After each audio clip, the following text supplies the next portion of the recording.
Kevin Feige has talked about the future of Marvel and how they've got it mapped out. Up to 2028. Up to 2028. What do you think of that? It's way too far in advance. I agree. It is very far in advance, but I think it's good to have a rough idea where you're going. I mean, these things are subject to change, but you can now work stuff in now which comes into play later. I mean, as long as it's not choked down and self-referential and it kind of bogs in on itself or whatever, I think it's fine. I think it's good to have an overall outline. I mean, by then we'll have like 8 different versions of Batman and right. Or whatever. But no, I think it's good to think. Maybe they're sort of following the pathway of like a Harry Potter film. Yeah. Where they can get some like kid actors or whatever and then have them grow into whatever role. I think that could be interesting. Yeah, absolutely. Yeah. In 2028, Robert Downey Jr. will be 63 years old. Great. So yeah, there'll be a new Iron Man by then. Oh, no doubt. They've talked about before how they're doing it like a James Bond kind of thing where they can just cycle somebody out. Yeah. Which they've been known to do in the past. But at the same time, I reckon Robert Downey Jr. will look great at 63. Absolutely. If you said he was 63 now, I'd be like, oh yeah. Wait. I don't know what that means. But I think he'll look good as a 63-year-old. Sure. How good does bloody Harrison Ford look at 63? He probably look great. He looks all right. How old is he now? He's like 70 something? I think, he's 72 or something. Okay, like right. that. Yeah, something like that. Yeah, sure. Look, I'm not against it by any stretch, but I think they also got to look at it from the perspective of, are the kids going to come out to see a 63-year-old Iron Man? Yeah, true. You know what I mean? Yeah. They'll get whoever's young and cool then. I can't think of, who's a kid actor who everyone loves? Macaulay Culkin.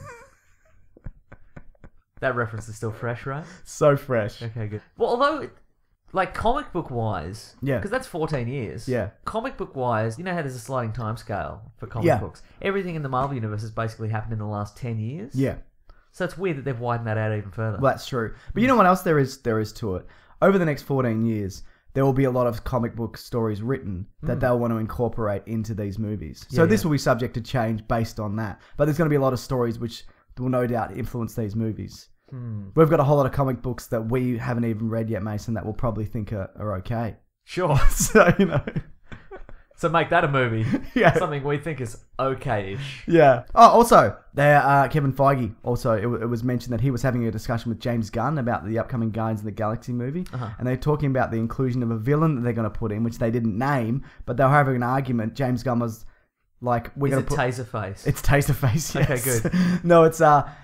this villain is in a throne, and it's got rockets on the bottom, so it's a flying throne. And Kevin Feige is like, just put like gravity discs. It doesn't have to be rockets or whatever. Right. What villain do you think it is who would have a big rocket throne?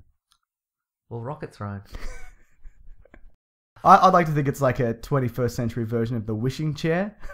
Sure, yeah. The classic Enid Blyton tale. I mean, people are assuming Thanos. Because I'd imagine he's the kind of guy that would have a rocket throne. Yeah, totally. Sure, you could have a throne.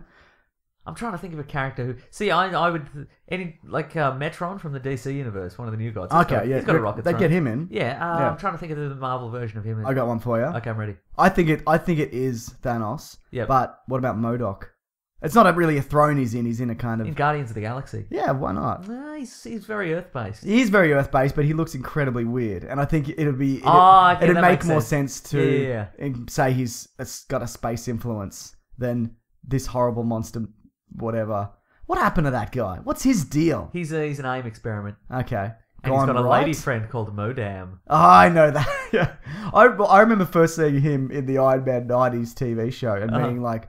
What the fuck is this? Yeah. Like this horrible monster. I think that's part of his strategic, that's part of his battle strategies. He just rolls up and be like, what the fuck? Yeah. Yeah. Okay, fair enough. I also thought it could be C-3PO from Return of the Jedi when he flies around in the chair. Yeah, cool, yeah. Could be R2-D2 with his little jets. Oh, yeah. Yeah. Man, we're good at this, aren't we? It could be a villain from a James Bond film. Yeah. And James Bond has pulled the ejector seat on the car and it's ejected the bad guy from the car and he's just shot into space and he's been flying through space forever. And now he's a Marvel villain. He's achieved immortality. I hope that's how he explains his origin as well. It's like, well, I was in a car and then I was shot into space and now I'm a Marvel villain. I would love that. Yeah, see? There you go. Red hot comic book movie news. Shoot